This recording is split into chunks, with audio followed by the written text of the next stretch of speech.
દક્ષ રિસોર્ટમાંથી Kashyap Rathod marketing હેડ છું અને અમારા રિસોર્ટની અંદર બધી અલગ અલગ જગ્યાએ પ્રોપર્ટીઓ છે. 2 સાસણગીરમાં પ્રોપર્ટી છે, 2 દ્વારકાની અંદર પ્રોપર્ટી છે, પાવાગઢ, સાપુતારા અને ઉદયપુર.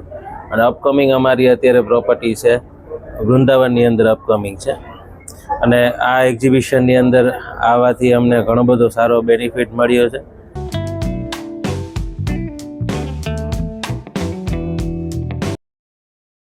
આ વિડિયો ગમ્યો હોય તો લાઇક કરજો, મિત્રોને શેર કરજો અને ચેનલને સબસ્ક્રાઇબ કરવાનું ભૂલશો નહીં.